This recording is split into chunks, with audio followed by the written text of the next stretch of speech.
Lebanon के Beirut में भीषण बमबारी की है इजराइल ने। इजरायली सेना का हवाई हमला हुआ है। हमले में हिजबुल्लाह का आर्मी चीफ मारा गया है। यह बहुत बड़ा हमला जो कि इजराइल की तरफ से किया गया। तस्वीरें हम आपको दिखा रहे हैं लेबनान की राजधानी बेरूत से है, जहां बेरूत में भीषण बमबारी की है इजरायली सेना ने। इजराइल डिफेंस फोर्स ने इजरायली सेना का यह हवाई हमला हुआ है और यह पिन पॉइंट अटैक हुआ है। हमले में बताया जा रहा है कि हिजबुल्लाह का जो आर्मी चीफ है वो मारा गया है और जिस जगह पर यह हमला हुआ वहां की तस्वीरें इस वक्त आपको दिखा रहे हैं और साथ में आपको हम दिखा रहे हैं हिजबुल्लाह का वो आर्मी चीफ जो कि इजरायली अटैक में मारा गया।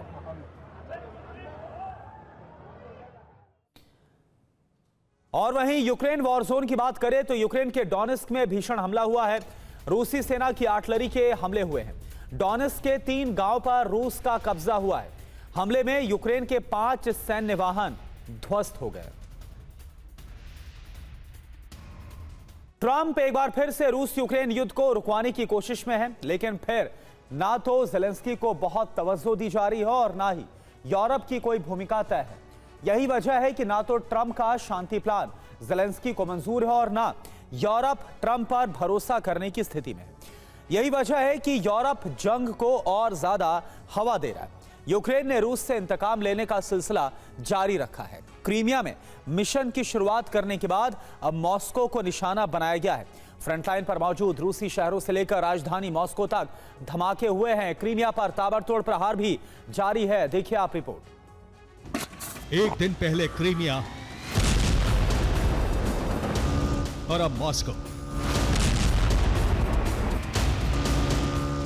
ज़ेलेंस्की ने ड्रोन धमाकों से एक बार फिर पुतिन को सीधी चुनौती दी।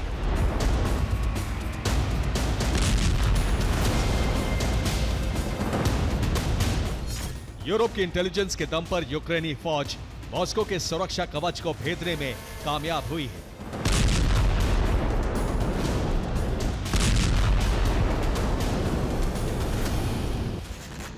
मॉस्को में यूक्रेन का ड्रोन हमला एक थर्मल पावर प्लांट पर हुआ। ड्रोन धमाके के बाद थर्मल पावर प्लांट से ऊंची ऊंची आग की लपटें उठती नजर आई। स्थानीय लोगों ने यहां 2 धमाकों की आवाज सुनी।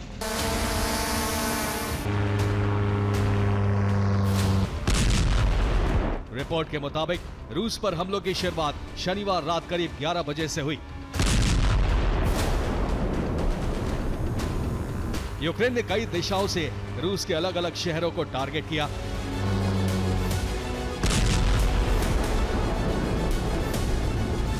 जिसकी वजह से रूसी डिफेंस फोर्स कंफ्यूजन की स्थिति में रही।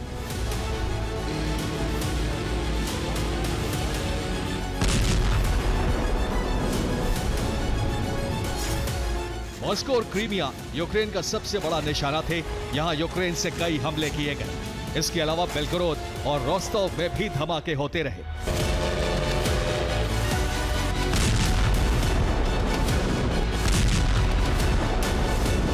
यूक्रेन मॉस्को के केंद्र में हमले में नाकाम रहा क्योंकि यहां रूस के कई एयर डिफेंस तैनात हैं। लेकिन मॉस्को के बाहरी इलाके में हमला कामयाब रहा।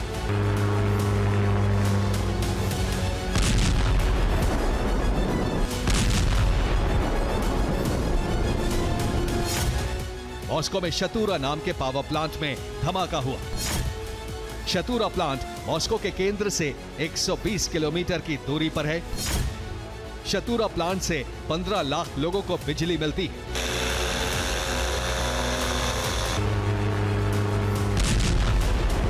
रूस लगातार यूक्रेन में ऊर्जा ठिकानों को नष्ट कर रहा है। इसलिए यूक्रेन भी अब रूस से बदला ले रहा है और पावर प्लांट और बिजली सप्लाई स्टेशन को निशाना बनाया जा रहा है। बेलगोरोद में भी यूक्रेनी हमले के बाद अंधेरा छा गया है। मॉस्को में एक और जगह तबाही मची। माना जा रहा है कि ड्रोन का मलबा गिरने की वजह से कूड़ेदान में आग लग गई, लेकिन आग की वजह से पार्किंग में कई गाड़ियां जल गई। रिपोर्ट के मुताबिक आग से 7 कार और 2 मोटरसाइकिल में आग लग गई।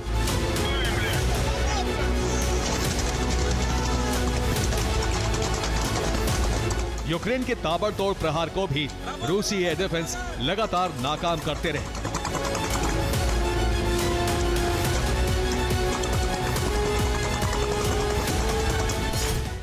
रिपोर्ट के मुताबिक कुल 75 यूक्रेनी ड्रोन गिराए गए। सिर्फ काला सागर के ऊपर ही 36 ड्रोन नष्ट किए गए। 10 ड्रोन क्रीमिया में गिराए गए, ब्रियांस्क में 9 और वोरोनिश में 7 ड्रोन गिराए गए। 2 ड्रोन मॉस्को में भी नष्ट कर दिए गए।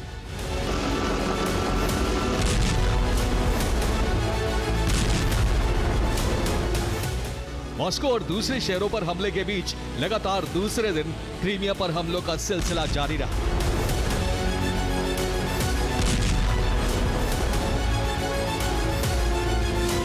एयर डिफेंस कमांड सेंटर को नष्ट करने के बाद क्रीमिया में रूसी सेना काफी कमजोर नजर आई और बड़े ठिकानों को भी यूक्रेनी ड्रोन से बचाने में नाकाम रही।